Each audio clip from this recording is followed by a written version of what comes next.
अहम संतोष कुमार पाठक, ज्योतिष प्राध्यापक, जगदम्बा संस्कृत महाविद्यालय बाथो। आज हम लोग शास्त्री द्वितीय खंड में वृहत संहिता में आदित्य चराध्याय पढ़ेंगे।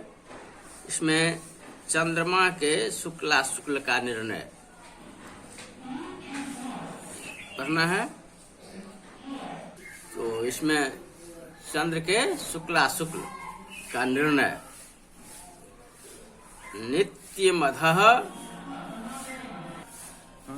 नित्यमधस्थस्येन्दोर्भानो सितं भवत्यर्थं स्वच्छायान्यदर्शितं कुंभस्येवातपस्थस्य।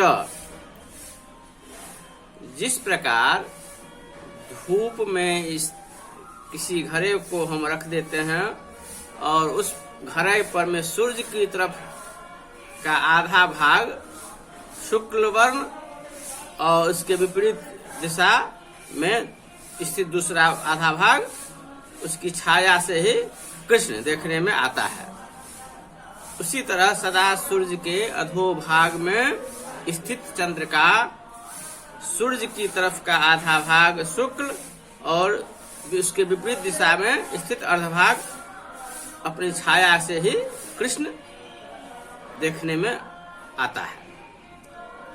इसी प्रकार चंद्र में अपने प्रकाश का अभाव रहता है। चंद्रमा का अपना प्रकाश नहीं है, वह जो है सो सूर्य की किरणों से ही प्रकाशित होती है। सलिलमये शशिने रवेर दीधितयो मूर्छितास्तमो नैशं क्षपयन्त दर्पणोदरनिहिता इव मंदिरस्यान्तः। जिस प्रकार दर्पण पर गिरे हुए सूर्य की किरणों से प्रतिबिंब से घर के अंदर का अंधकार नष्ट होता है, उसी प्रकार जल पिंडात्मक चंद्र के ऊपर गिरी हुई सूर्य की किरणों से प्रतिबिंब में रात्रि संबंधी अंधकार नष्ट होती है। तो अब हम चंद्रमा में प्रकाश का अभाव रहता है, वह जो है सूर्य के प्रकाश से ही प्रकाशित होती है। सूर्य के अधः प्रदेश को छोड़ते हुए चंद्र का शुक्ल जिस तरह नीचे की तरफ लटकता है, उसी तरह चंद्र का उदित अधोभाग सूर्यवश क्रम से प्रकाशित होता है। प्रत्यह चंद्रगोल में शुक्ल की वृद्धि प्रतिदिवस मेव मरकात स्थान विशेषेण सौकल्य परिवृद्धि भवति। शशिनोपहरणे पश्चात भागे घटस्येव। अपराह्न काल में आतप में स्थित घड़े के पश्चिम भाग में जिस तरह शुक्ल बढ़ती है, उसी तरह प्रतिदिन रवि से स्थान विशेष दूर दूर में गमन करने से चंद्र का शुक्ल बढ़ता है। हम चंद्रमा का नक्षत्रों में गमन करने के शुभाशुभ फल के संबंध में पढ़ेंगे। ऐन्द्रस्य शीतकर्णो मूलाखाराद्वयस्य चायातः याम्येन बीज जल चरकाननः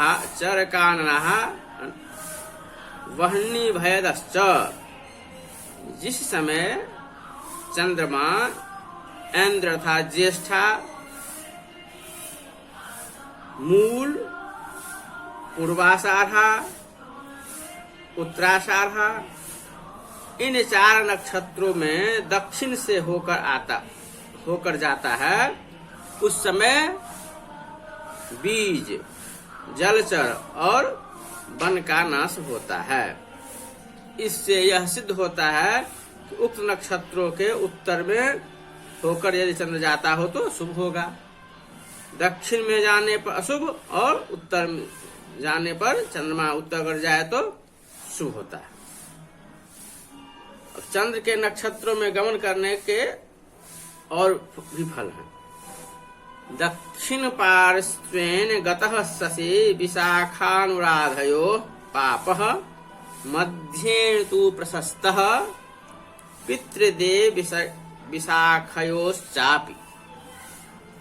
यदि विशाखा अनुराधा के दक्षिण भाग में होकर चंद्रमा गमन करता हो तो पाप फल देने वाला होता है, और यदि मघा और विशाखा के मध्य में होकर चंद्रमा जाता हो तो शुभ फल देने वाला होता है। अब चंद्रमा से नक्षत्रों का संयोग। खडनागतान पौषनाद द्वादश रौद्राश्च मध्य योगिनी, ज्येष्ठाद्यान नवरक्षाण्यु न्युडु पतिनातिथ्य युज्यन्ते। खडनागान पौषणाद, रेवती से 6 नक्षत्र, रेवती 6 नक्षत्र तो रेवती, अश्विनी, भरणी, कृत्तिका, रोहिणी, मृगशिरा। अनागत होकर चंद्र से मिलते हैं आर्द्रा से 12 नक्षत्र। आर्द्रा से तो आर्द्रा, पुनर्वसु, पुक्ष, आश्लेषा, मघा, पूर्व फाल्गुनी, उत्तर फाल्गुनी, हस्त, चित्रा, स्वाति, विशाखा, अनुराधा। आर्द्रा से 12 नक्षत्र होगा।